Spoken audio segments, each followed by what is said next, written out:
Welcome back students. हम पढ़ रहे हैं BSc first, BSc BEd first. ये आपका सब्जेक्ट रहेगा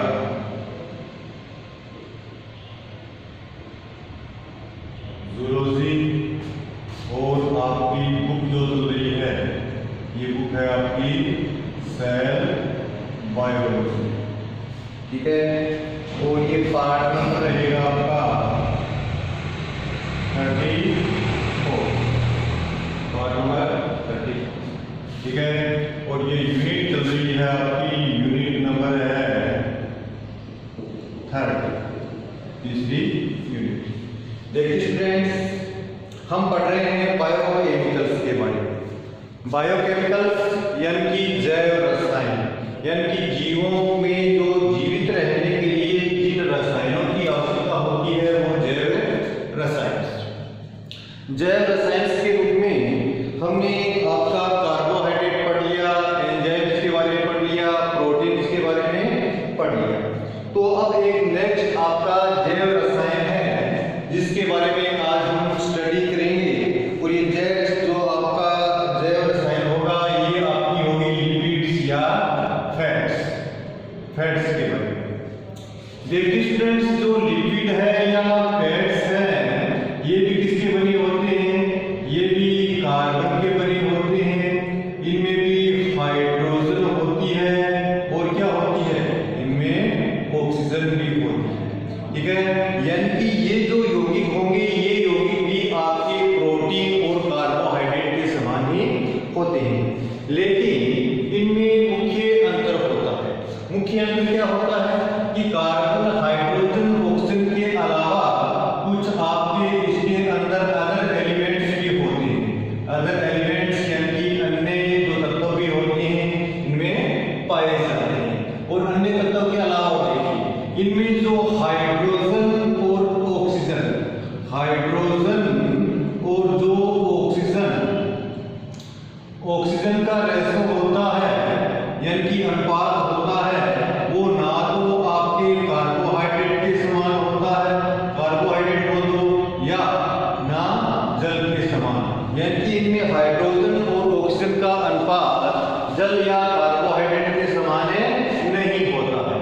अर्थात इनमें ऑक्सीजन की मात्रा क्या पाई जाती है? ऑक्सीजन की मात्रा अधिक पाई जाती है। ऑक्सीजन की मात्रा क्या होती है? अधिक होती है। जबकि कार्बोहाइड्रेट या जल में क्या होती है?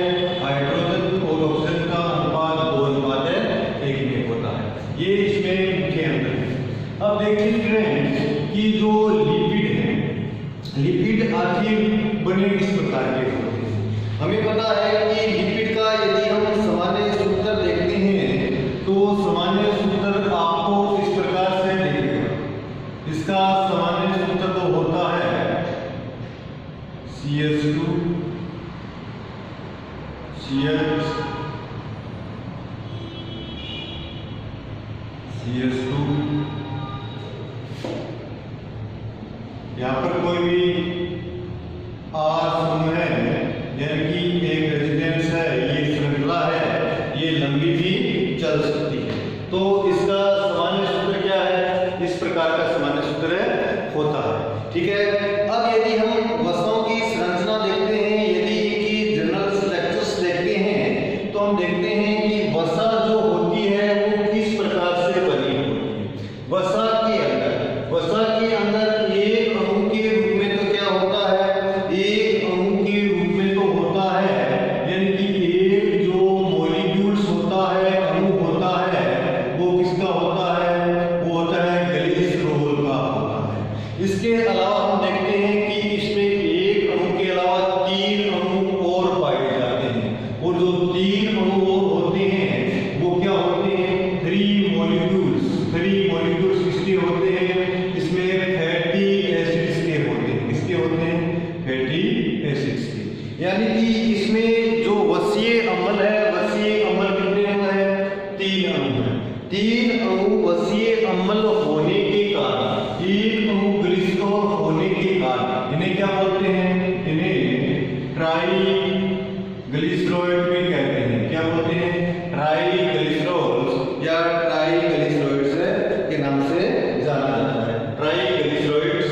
नाम से जाना जाता है, क्योंकि इसमें 3 अणु क्या है, फैटी एसिड्स के हैं और 1 अणु वसीय अम्ल का है। अब देखिए ये 3 अणु वसीय अम्ल और 1 अणु जो ग्लिसरॉल होता है, ये दोनों आपस में एक बॉन्डिंग के द्वारा जुड़े होते हैं। किसके द्वारा जुड़े होते हैं? एक बॉन्डिंग के द्वारा जुड़े होते हैं। और ये इनके बीच में जो बॉन्डिंग बनती है वो ईस्टर बॉन्ड होता है। कौन सा बॉन्ड होता है? ईस्टर बॉन्ड होता है। और ईस्टर बॉन्ड बनता कैसे है?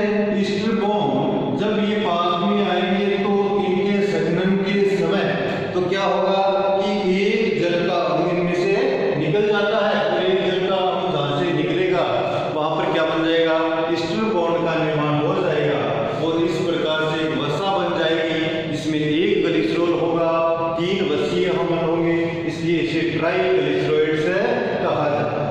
अब देखिए स्टूडेंट्स, इसकी स्ट्रक्चर देखते हैं कि ये वसाएं होती है ये किस प्रकार से बनती है। तो सबसे पहले हम एक क्या लेते हैं? सबसे पहले हम एक ग्लिसरॉल क्या लेते हैं? ग्लिसरॉल। मैं बोल रहा हूं ग्लिसरॉल। क्या बोल रहा हूं? ग्लिसरॉल। ओल का होता है OH, यानी कि जो ग्लिसरॉल होगा वो OH ग्रुप युक्त होगा। यदि हम ग्लिसरॉल की स्ट्रक्चर देखते हैं तो ग्लिसरॉल की स्ट्रक्चर आप देखिए, यहाँ पर H यानी कि CH2 एक OH, ये यहाँ पर दूसरा OH 1 2 3 4 और यहाँ पर यानी कि इस प्रकार की संरचना में जो होगा ये क्या है आपका? ये एक ग्लिसरॉल का अणु है। किसका अणु है? ग्लिसरॉल का अणु है। अब ये ग्लिसरॉल का अणु और 3 अणु किसके होंगे? 3 अणु आपके वसीय अम्ल के होते हैं। 3 अणु वसीय अम्ल के, और 3 अणुओं के रूप में जो वसीय अम्ल होते हैं वो कौन कौन से होते हैं? देखिए किस प्रकार से, यानी कि एक लंबी चैन के रूप में।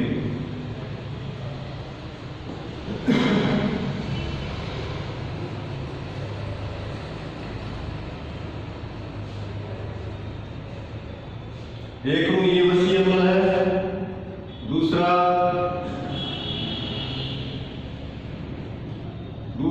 अणु ये वसीय अम्ल है,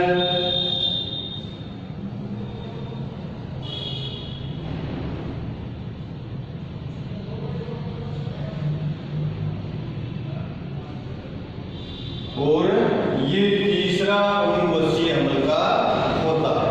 ठीक है। अब ये तीनों जो वसीय अम्ल है, तीनों प्रकार के वसीय अम्ल हैं, इनको पानी को डाल दीजिए। ये जो आपके वसीय अम्ल हैं, तो वसीय अम्ल है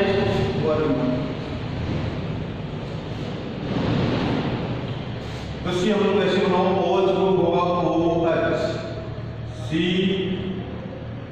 COR, यानी कि एक ये वसीय अम्ल हो गया। दूसरा देखो, दूसरा वसीय अम्ल आपका ये हो जाएगा एक OH COR2, और तीसरा वसीय अम्ल ये हो। ठीक है। यानी कि 3 वसीय अम्ल आपस में क्या होंगे? 3 वसीय अम्ल, एक नंबर ये 2 3 वसीय अम्ल, और ये क्या हो गया? ग्लिसरॉल का अणु। जब इसके अंदर से जब एक अणु के रूप में क्या निकलता है? एक अणु के रूप में यहाँ से जल का अणु निकलता है। एक जल का अणु ये निकल गया भाई, एक जल का अणु यहाँ से निकल गया, एक जल का अणु यहाँ से निकल गया। जब ये तीनों जल के अणु निकल जाते हैं तो यहाँ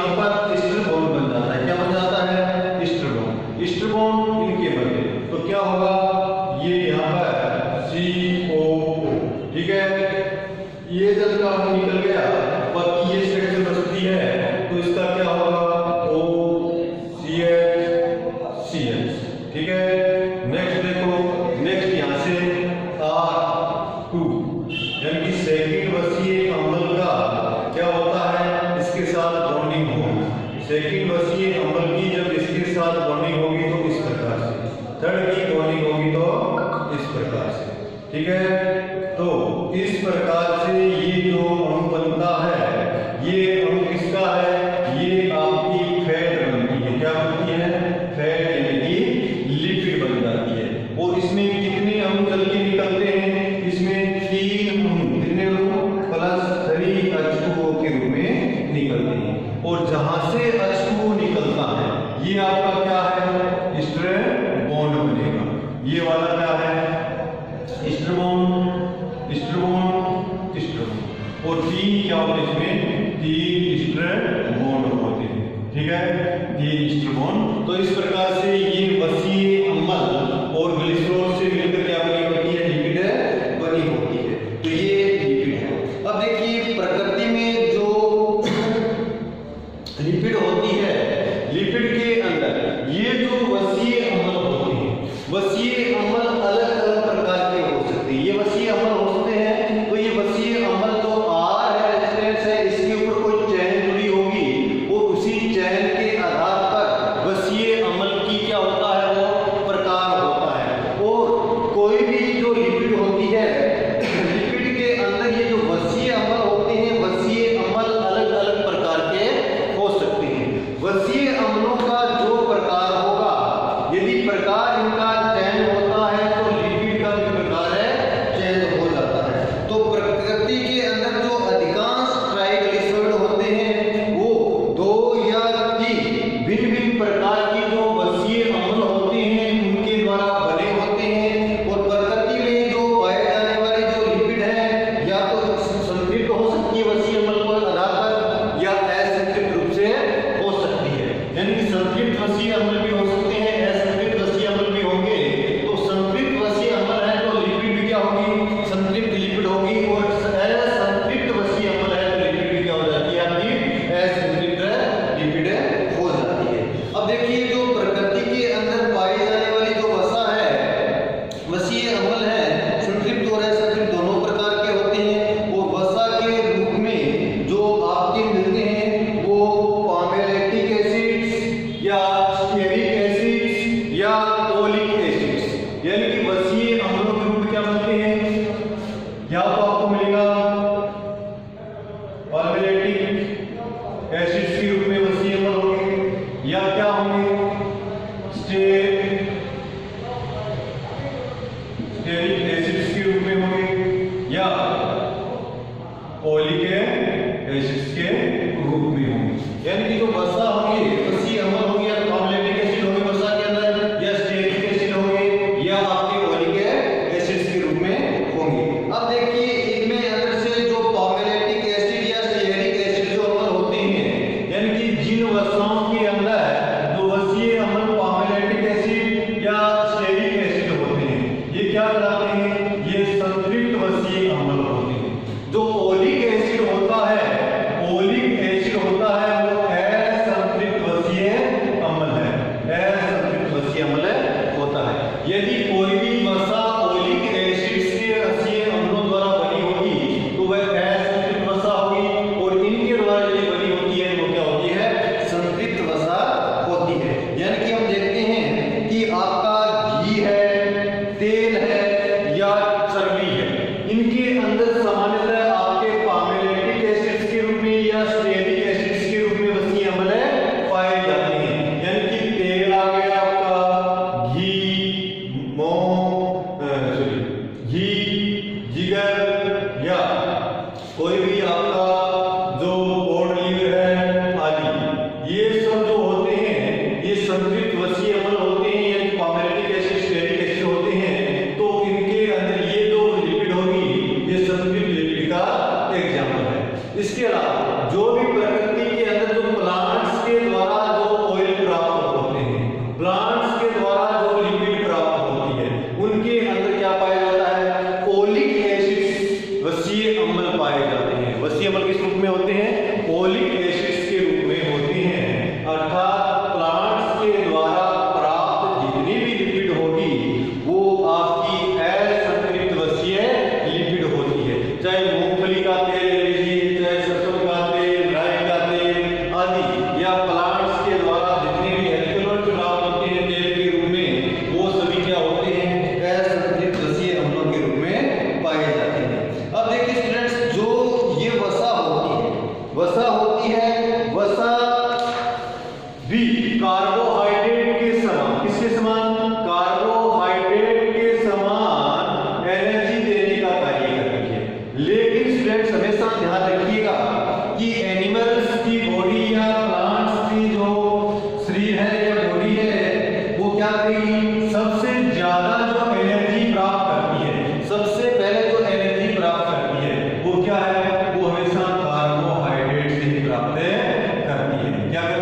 कार्बोहाइड्रेट का जो ऑक्सीडेशन होता है वो बहुत ही सरल होता है, क्योंकि कार्बोहाइड्रेट प्रकृति के अंदर ऊर्जा उत्पन्न करने वाले सरल प्रकार के यौगिक होते हैं। इसके अलावा यदि लिपिड की बात करते हैं, लिपिड क्या है? लिपिड जटिल प्रकार के यौगिक होते हैं। तो जटिल प्रकार के होने के कारण इनका ऑक्सीडेशन भी आसानी से नहीं हो पाता है, अर्थात लिपिड से ऊर्जा प्राप्त करना एक जटिल प्रक्रिया होती है।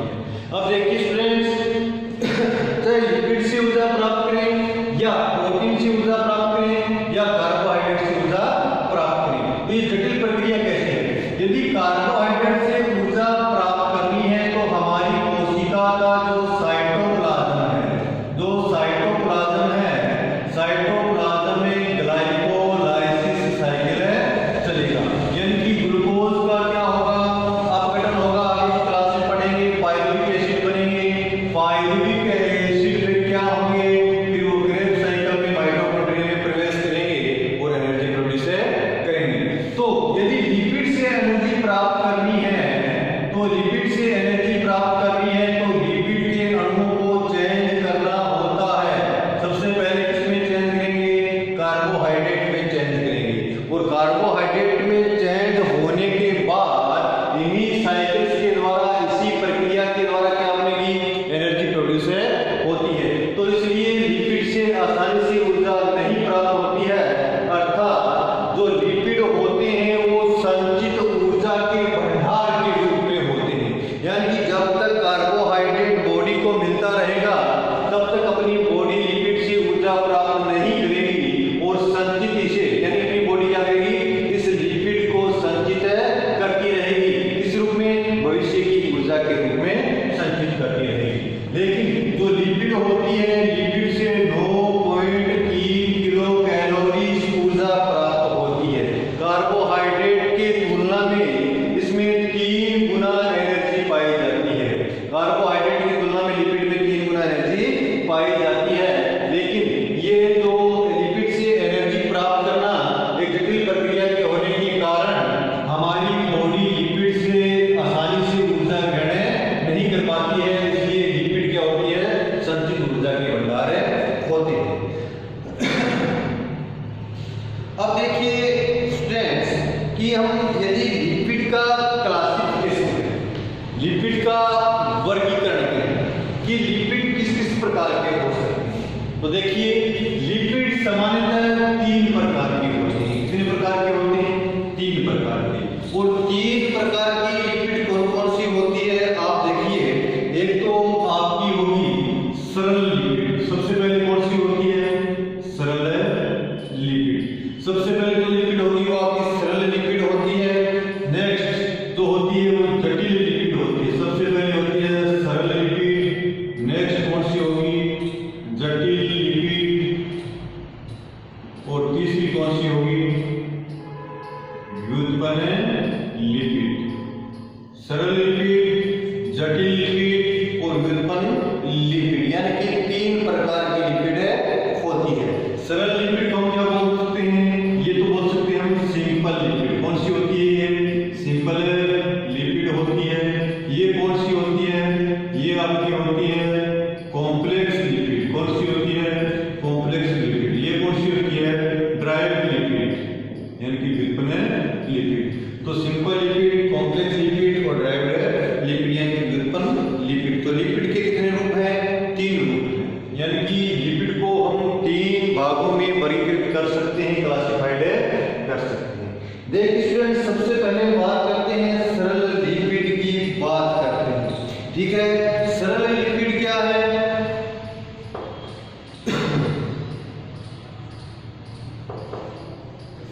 सरल लिपिड क्या है? सरल लिपिड बिल्कुल सरल प्रकार के होते हैं। ये क्या होते हैं?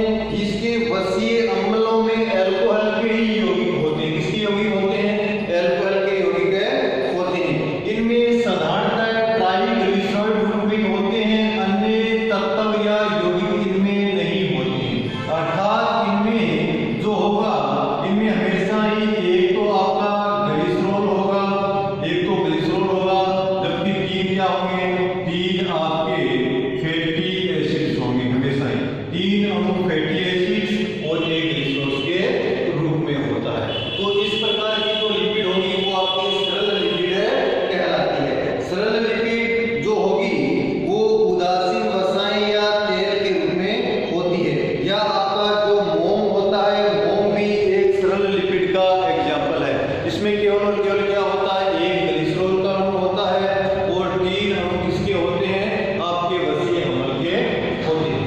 अब नेक्स्ट बात कर लेते हैं, हम जटिल लिपिड की बात कर लेते हैं, कॉम्प्लेक्स लिपिड की बात कर लेते हैं। अब देखिए ये जो लिपिड होती है सरल लिपिड,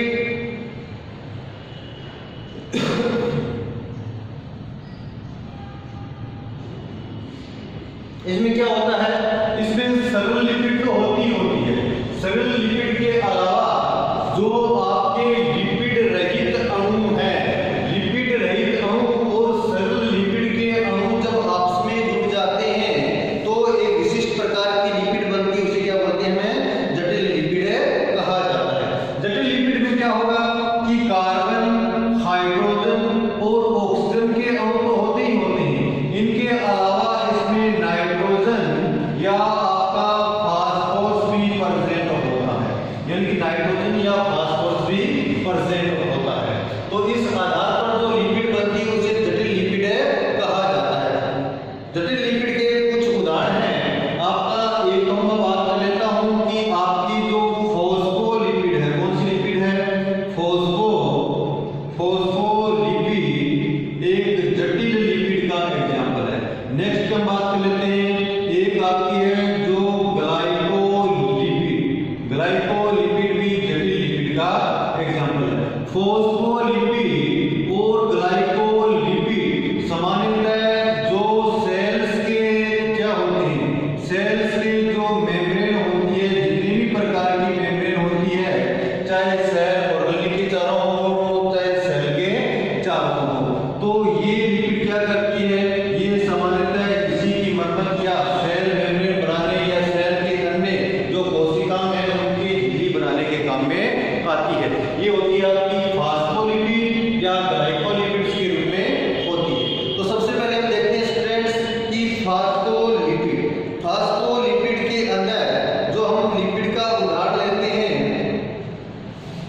वो कौन कौन सी है, फास्फोलिपिड कौन कौन सी है। देखो फास्फोलिपिड के अंदर सबसे पहले जटिल लिपिड के अंदर देखते हैं फास्फोलिपिड, यानी कि कॉम्प्लेक्स लिपिड।